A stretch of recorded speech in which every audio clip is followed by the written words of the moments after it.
Hello friends, and welcome to episode 4 of Facebook Romances, where I analyse all the books, mostly romance stories, that get advertised on my Facebook page. Sorry there wasn't a video last week. I just didn't record one. I'm just gonna be honest with you, I didn't record one because things got in the way, so I apologise for that, but I'm back and I'm ready to get right into it. The first book we're going to look at is Temptation by Ivy Smoke, and I've got a lot to say about this one. James Hunter became a professor to escape the demons of his past, but he didn't expect one of his students to be his fresh start. You can faintly see on the cover image here that it says The Hunted Series Book 1, and I find this extremely concerning considering this is a very clearly professor-student romance novel. Why is it called Hunted? Who is being hunted? And please tell me it is not this professor hunting this student from his class. In my fanfiction days, I wrote a very crude, horrendously thrown together teacher-student romance myself. It sucked. You know why it sucked? That tiny problem with the fact that it's, illegal.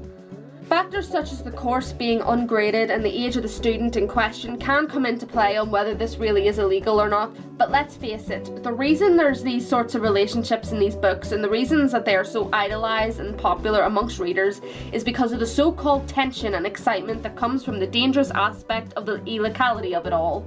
I'm not saying the student in Temptation is underage, but considering the title, the name of the series, and our handsome friend here, I highly doubt this is going to be a legal, consensual, healthy romance, if not the antithesis of all, at very least of one or more. I understand tension and excitement in a romance, but when I hear professor and student in a story ad, I immediately think of the countless cases of classroom abuse we hear about regularly in the news. It's obvious that this book isn't my scene and that I'm not its target audience, but I'm baffled that audiences don't think of this also. I've never had the pleasure of being taught by a teacher that I wanted to screw or wanted to screw me. My teenage brain was too caught up with my infatuation with fictional characters at the time. But even if I had, if any of my tutors had returned the sentiment, they'd have been a creep. Yeah, sure, it's exciting that your hot tutor likes you back, I guess, but it still crosses far too many lines in the teacher-pupil class dynamic, and is, in most cases, illegal. No thank you. Poison Garden by Tessa Tempest. They came like the wind to the poisonous garden where I'm held captive.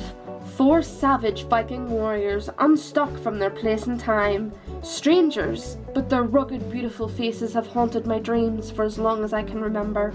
This synopsis had me at first. Compared to the drivel that comes up on my Facebook all the time, this one seemed different. At first. Then we come to the 4 burly Vikings and I check out. Oh, and we can't forget about their rugged, handsome faces.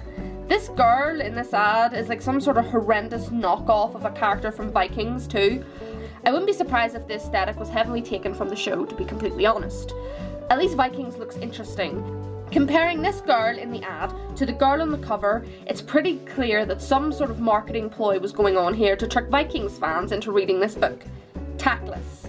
Absolutely tactless. Finding Kyler by Siobhan Davis. I'm only 4 episodes in and I'm already forgetting themes I promised. I know I forgot a Siobhan Davis book last episode, but hush, we're doing it now. Finding Kyler is the first book in a book series called the Kennedy Boys series. All of these books feature this couple on the cover who look so entranced with one another they can't keep their hands off of each other. The ad features riveting dialogue such as, "You'd make a lousy spy. You scared the crap out of me. What are you doing sneaking around in the dark? I'm looking for a first aid kit. I need a plaster." A plaster? I shoot him a "are you dumb" look.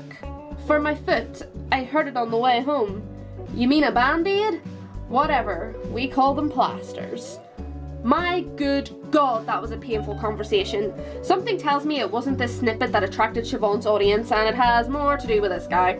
This week's entry into What's That Book is Fallen University Year 1 by Callie Rose. I mean, the title speaks for itself. It reads as the kind of high school AU you find under every possible fandom tag on Wattpad and fanfiction.net. I have nothing against high school stories, but come on, these guys aren't high schoolers. This couple must have been held back for decades. Maths is just impossible these days. Goddamn algebra, huh? Holding us all back. And when are we gonna use it? Never. I didn't even have teachers. who looked like that. So that's it for this week. Please remember, don't throw hate at any of these authors. I admire anyone who has the confidence to put their work out there. This is just a series for fun, to poke a little fun at cliches and tropes that I just particularly dislike myself. And please check out my book. I have a book of my own. Read, leave a review, like it, review, don't like it, still review. You can check out my sister's books too as well if you want. Don't do any of that if you don't want to. I don't want any of you there if you don't want to be there, and I'll see you next week for Facebook romances. Bye bye.